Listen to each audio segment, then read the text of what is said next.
Hey Ryback, how you doing today? I'm great. How you doing, buddy? Doing good. So your career as Ryback started out on SmackDown back in early 2012, right around the time of WrestleMania 28. Do you think more focus on the brand upon its move to USA Network could help other up-and-coming stars as well? Absolutely. For me, it did huge things for me being able to debut on SmackDown. If I remember correctly, I believe Brock Lesnar actually came back on the night before on Monday Night Raw, and I was like, well, I don't want to debut on Raw with a guy like that coming back who had the following that he did. So SmackDown for me at the time was a great outlet for Ryback to debut in the WWE universe and to take on the local talents like it did. And I was on SmackDown for a while only there. For me, it was great. So I think it has the same. It's going to be able to have the same opportunity for the NXT talents to come in and debut on a show like SmackDown because it's a different flavor than Raw. And Raw being live on the USA Network, it's a different animal. And sometimes you take a talent who has all the talent in the world and they've done nothing but hit home runs, and then you throw them on that live program, and that crowd is a little different, and that atmosphere is a little different. And the WWE producers and the higher ups, it's a much more tension-filled day amongst everybody, and so it takes a special animal to be able to handle that. You never know how a talent's going to handle that their first time. So having something like SmackDown on the USA Network on Thursdays is a great opportunity for the NXT talents, and I believe a lot of them will take advantage of that. And also, you kind of touched upon it before, upon the brand split when it first started in 2002, 2003. SmackDown was primarily the wrestling show, and then Raw was kind of like the promos, the stars, and whatnot. Do you think with SmackDown moving over to USA Network this upcoming Thursday, that SmackDown, that more can be done for it to establish its own identity, maybe as the wrestling show or as the up-and-coming show with NXT stars, as you said before? Absolutely. I know as a WWE talent, I would be all for that. Having Raw as the storyline-driven show, which is an absolute necessary in our programming, but having SmackDown more wrestling-based, I know, the WWE talent would be all for it, and we are all very receptive to that idea. I would love nothing more to be able to go out there and for WWE SmackDown to deliver on just great wrestling programming, and having some of these NXT talents stepping up to the plate and getting them mixed in and having some new rivalries, I think makes for great television, and everybody wins from that, yes. And lastly, is there anyone else from the current roster? I mean, you've worked with John Cena, most recently Kevin Owens, Big Show earlier on in 2015. Is there anyone from the current roster or from NXT that you still wish to work with? Absolutely. I've always said Undertaker's a guy I would love to be in the ring with. The knowledge that he has, and he is an all-time, one of the all-time greats and a future WWE Hall of Famer and just legend. To be able to pick his brain and be in the ring and see how he operates and what he does in certain situations.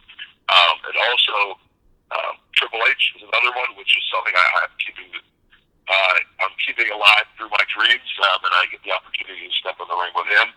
And Brock Lesnar is another guy who I believe I can bring out the best in him, and he can bring out the best in me from a competitive standpoint. So those are a few matchups that I'm holding on to that I have the possibility to create for the WWE universe. So you mentioned before about the brand split being back and how that could benefit talents. Also kind of along those lines that we haven't seen in about 2-3 years, the World Heavyweight Championship. Now, do you think if that was reinstated as a second world title, as opposed to just having just one, would help, talent such as yourself, King Barrett, Dolph Ziggler, guys like that might not have other opportunities to vie for that one world championship and maybe make it exclusive to the SmackDown brand? I was just going to say that, and 100% absolutely.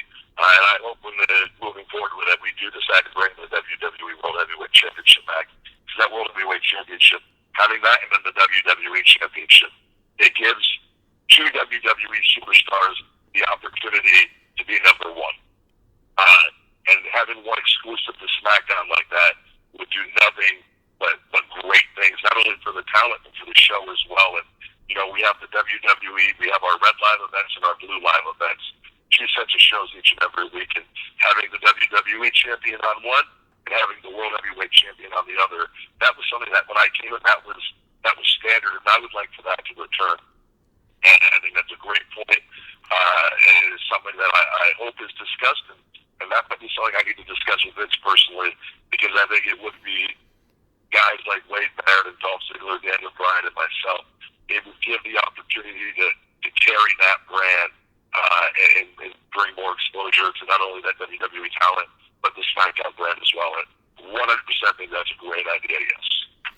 And also before the start of your career as Ryback, you had that brief run as Skip Sheffield, a part of NXT, and of course the Nexus in the summer of 2010.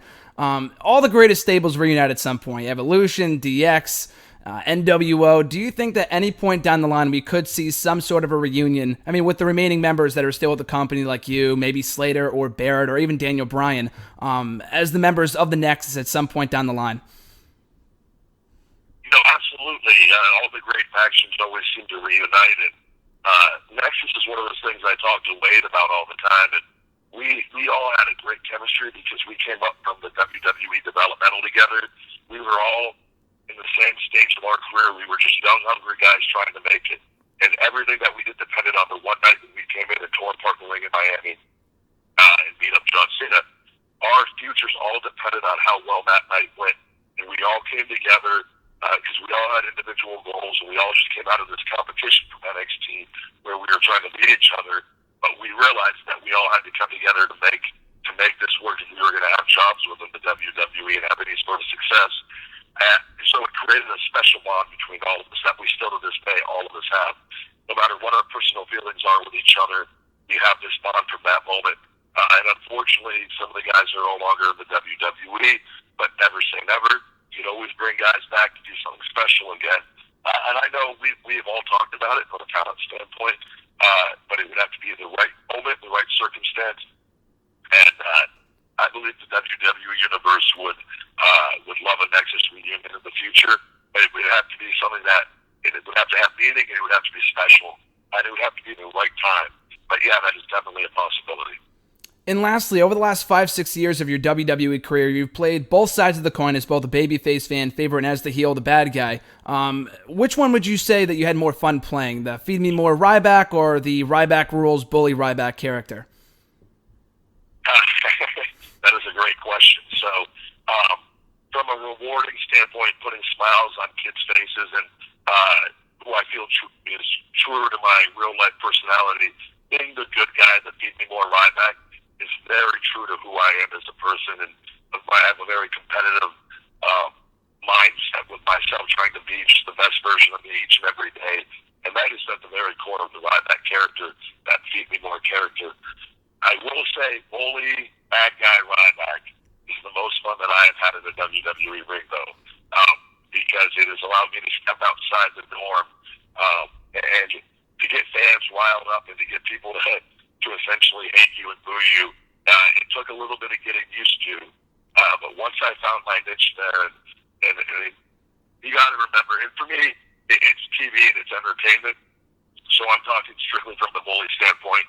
Personally, from a comedic TV standpoint, it was just very fun on that end. But in this day and age, too, though, it's better for me. I like being the good guy Ryback, just with our fan base and just how seriously kids and adults take the WWE product.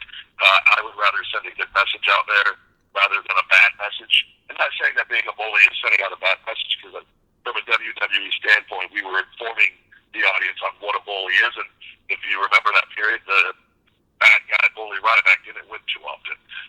So we're essentially saying bullies, don't win in the long run.